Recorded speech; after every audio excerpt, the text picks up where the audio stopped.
Hey, what's up you guys? It's Simon. Welcome back to my channel and welcome back to Inktober.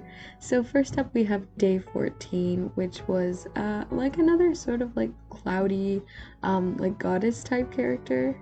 So when I first saw Rain and Storm, at first I was kind of stumped because it's one of those combos that was almost too easy. It's like a rainstorm. It's self-explanatory. So what does a rainstorm entail? How do I incorporate that into an object or a character?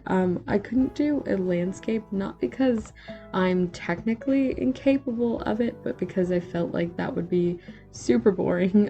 There's nothing wrong with landscape illustrations, of course, but at the same time, it's not something that's really my style, and I don't really do it that often, so it didn't seem like too much fun. It also kind of seemed like a serious cop-out, so I gave it some thought and realized I could sort of do like a callback to the rainbow spirit that we did earlier this month. I came up with a sort of like face paint design under her eyes of a raindrop and lightning, and I did her hair sort of similar to the rainbow spirit because it also includes clouds, but rather than being like dispersed throughout the illustration, I thought I'd keep it condensed to the top of her head and have the longer portions of her hair be the representation for rain. I also wanted to do some darker colors for this illustration because I didn't really want to do full-on grayscale, and I thought she'd just make an like I said, an awesome contrast to the previous rainbow spirit. So since the rainbow spirit had her arms pretty open, I decided to continue that juxtaposition of these characters by making the rain spirit have her hands sort of curled inward toward her chest, and I also gave her a similar sort of dress but with longer sleeves and a sharper cut along the bodice, and of course a dark blue-gray for the color rather than the sort of iridescent white that I did for the rainbow spirit, even though didn't come out quite as iridescent white as I thought it would. It was very rainbow. So again, for this illustration I ended up going with Copics because it was very character centric, and I'm still not confident enough with watercolor to have a nice blended illustration versus with Copics or any sort of alcohol marker really. And again, not because it's not possible to do so with watercolor, we all know it is, but just because I'm not experienced enough with the material. And while I have been trying to challenge myself this month, I was overall happy enough with this illustration, and I didn't want to mess it up with a material that I wasn't comfortable working with. That being said, the Copic that I ended up using for her base tone was dead. I'm so devastated. That's one of my favorite colors. Every time I do like brown hair, that's the color that I use for one of the main tones, and it was crying out for help. I don't know if you guys could see in the speed paint, but I lifted up the marker at one point to show you guys the nib because it was nearly white. Like, it was begging for some juice, and I do not have a refill for that color. I very much strongly considered taking a quick trip to Michael's to get a new marker for it, but I didn't. I figured I could push as much of the ink out as I possibly could, and while it did technically work, it really did a number on her like chest area. It's very patchy. It was starting to do that weird white dot sort of thing when I put down too much ink, but also at the same time not enough ink. So yeah, that was kind of frustrating.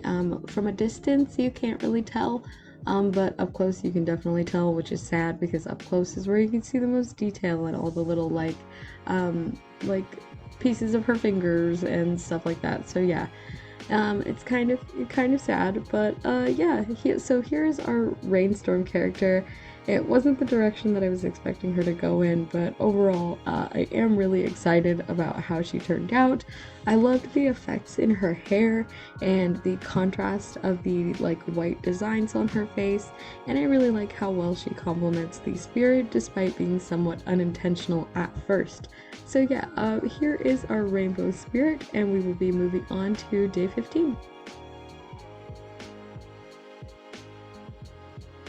Alright, so next we have day 15, and day 15 I kind of consider to be a little bit of a redemption for me, so let me explain.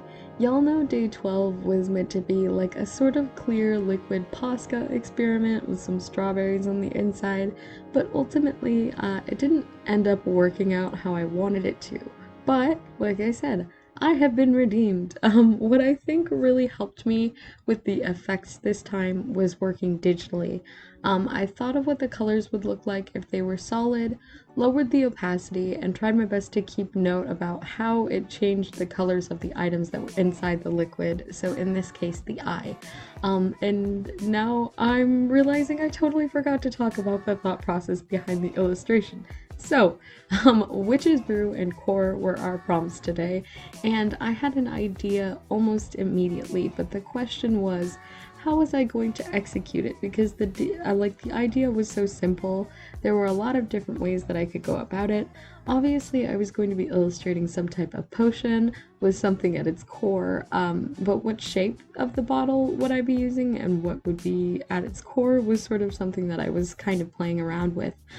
So I sketched a few different types of bottles, but ultimately ended up going with a round one just because I feel like it's sort of like the classic like potion bottle shape if you think about D&D, I guess, like mana potions and stuff like that all come in like these little round bottles, or at least that's what I see them illustrated in the most. But also I felt like it would really complement not only the style of the illustration, but the fact that the eye was round as well, and also it just looked really cute.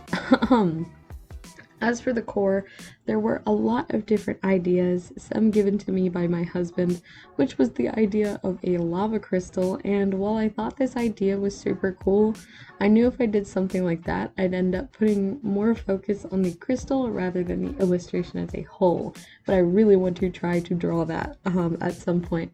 However, instead, I decided to go with an eyeball because it was round, and therefore, like I said before, complements the shape of the potion, but also it was mostly white, which meant that the color overlay would be a lot simpler than if I were to go with one of the other options. And like I said in like all of these videos, if you want to see all of the different ideas and sketches that I went through for this illustration, as well as the previous illustrations and the future illustrations, you can access that on Patreon for as little as $1 a month. I had a lot of fun experimenting with this sort of like transparent-ish effect. All of the color studies that I did were really nice, and I hope I was able to get the effect across properly, I guess. I was kind of shocked because as I was doing the color studies, I did them digitally, like I said before. I tried my best because I knew I was going to be working with Poscas. Oh my goodness, I've been watching too much Apple Cheeks. Poscas. I knew I was going to be working with Poscas, so I tried my best to color match the markers. And my first pass through, I suppose you could say, was this red color scheme. I did like a red for the liquid, the purple for the shadow on the liquid, and then like the wine for like the actual like shadow, not like on the side of the liquid. And then, you know, pink for the eye, purple for the iris, because I was imagining like a blue eye submerged in red liquid. But I really just questioned in my brain for a second if blue and red make purple. I'm so tired. Inktober has broken me. Yes, blue and red do make purple, right? Yes. Oh my god. Anyway, so I did the red and purple color scheme, and you will see if you're a patron that the file name is ew because I didn't like it. I thought it was really nasty. I thought it looked really, really bad. So what I did was stupid. And I immediately regretted this once it came to actually selecting the Posca markers because I only did one more color study and I shifted the hue value a little bit so that the liquid was purple and green. And I was like, whoa, this looks really cool. I'm sorry if you guys can hear my cat meowing. He wants attention. But yeah, I did the color shift and I was like, ooh, that's beautiful. And then I went to to use those colors with my markers, and I realized, hey dummy, you don't have those colors because the liquid was a bright purple. Yes, I have a bright purple, but the shadow was a navy blue. Don't have a navy blue.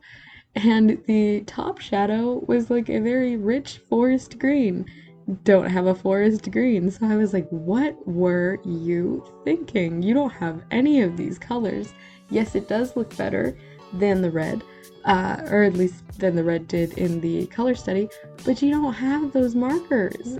And it's time to draw now. So you're gonna have to go with the red scheme because at least you know for sure that you have the red. And ironically, once I started working on it, I realized that I did like the red. It wasn't as ugly as I thought it was going to be. It actually came out really, really nice. So yeah, I really like drawing these liquids the way that I did. It's kind of hard to describe. There's just something really satisfying about like the colors not quite reaching the edge, if that makes sense. So I kind of have it suspended in the bottle almost as if the bottle is a little bit thick. And I also really like drawing all of the little bubbles, although I do think I went a little bit overboard with it. But overall, like I said, this was a really fun and satisfying illustration. It wasn't as difficult to fill in as all of the previous Posca illustrations, actually.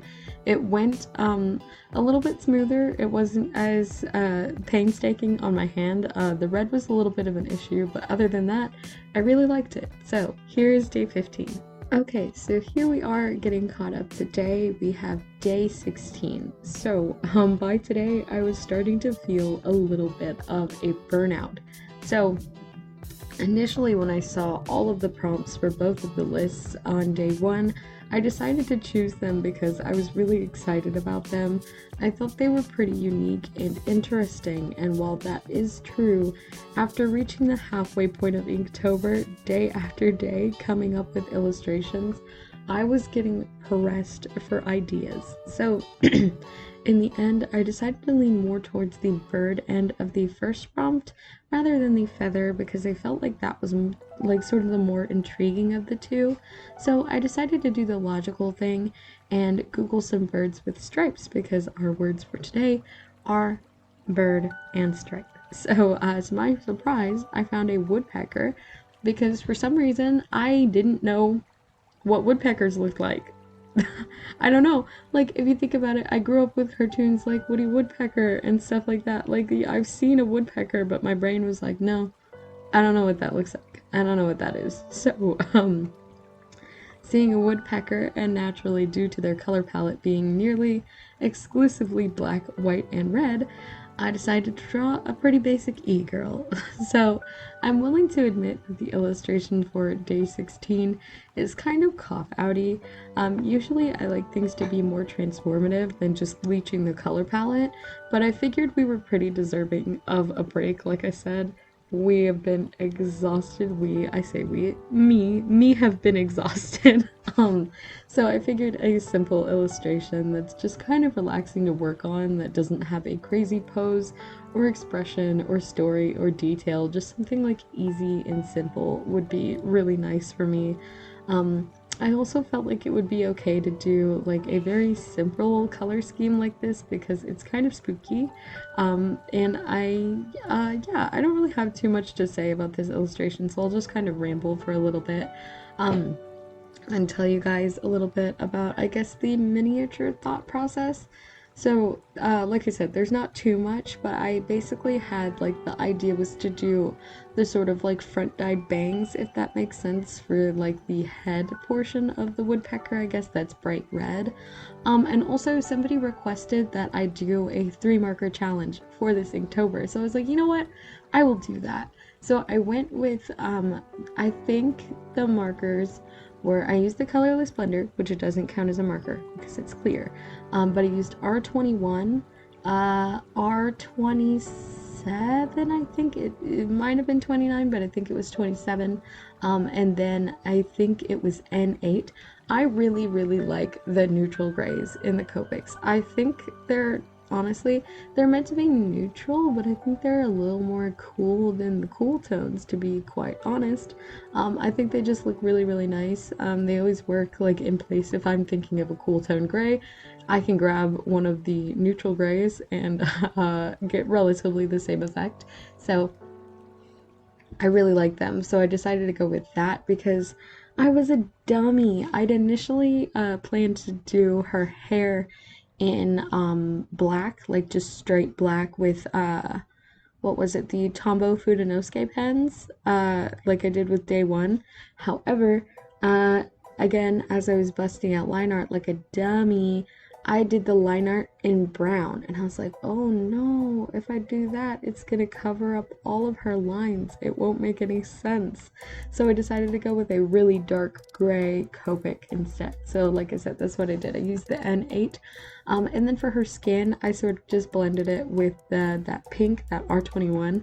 And while it worked really nicely on her nose, and I blended it out pretty quickly with the colorless blender, it didn't really work anywhere else. It didn't blend as nicely as it did on the nose. I was kind of confused because I was like, why did it work so well and then not blend at all in any of these other areas?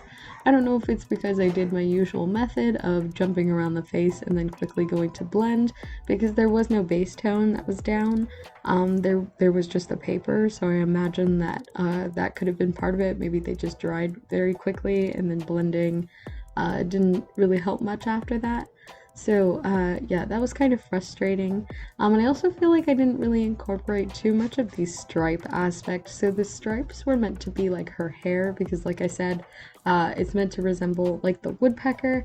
But at the same time, it kind of just looked like shading by the time that I was finished, because again, I had to use a Copic marker and not the Fudenosuke pens like I'd planned, so it wasn't as choppy as I was expecting it to be. It actually came out like a nice feathery blend. So yeah, I couldn't really get that aspect quite right. So instead I decided to add some more, I guess, stripes, but technically I should have gone with feather. But yeah, I guess I added some like little feathery stripe bits at the bottom of her shirt, and it still wasn't quite reading as stripes to me, so I just threw some stripes on her sleeves, and I guess technically she has stripes on her nose. So yeah, I did my best with it, but overall we were really exhausted. I was really exhausted. So a simple illustration was probably something that was well needed. Also, her eye was kind of annoying because I did the red and then I tried to blend it out with the pink and then it bled out of the eye. Like, that sounds terrifying, but it like the ink bled, so it like spread throughout the eye, and I was like, oh, so I tried to push it back with more colorless blender and that just made it bleed more, so that was really frustrating. My husband thinks it looks cool, but I, knowing the knowledge of what it was meant to look like, was kind of frustrated by it. But yeah, that is it for day 16, and therefore all 3 of our illustrations for today's Inktober's. I hope you guys enjoyed. I'm sorry if this video was really rambly. Again, I'm really tired. It's like 7 in the morning as I'm filming this voiceover, and it comes out today because something technical happened, so I couldn't film my— What fell in here? Oh my god. I'm scared. So something fell behind me and there's nobody in my room. Okay, that's it for this illustration. I hope you guys enjoyed. If you liked it, don't forget to check out the Patreon. You can support— I'm so scared. You can support me on there and get a bunch of cool rewards like shoutouts and commission discounts and all this other cool stuff. So I want to give a big shout out to my patrons: Elise Thompson, Duran, Mandy, Schleeps, and Puppy Paws. Puppy Paws, I'm very sorry that I am delivering your first thank you, appreciation, and fear. But that's it. Thank you guys. I love you, and I'll see you in the next one. Bye. Actually, one more thing before we go, I want to mention that I just paused the voiceover and I turned around and there's nothing on the floor, even though I'm sure I heard and you guys heard that big solid thud. So I'm super scared. Bye.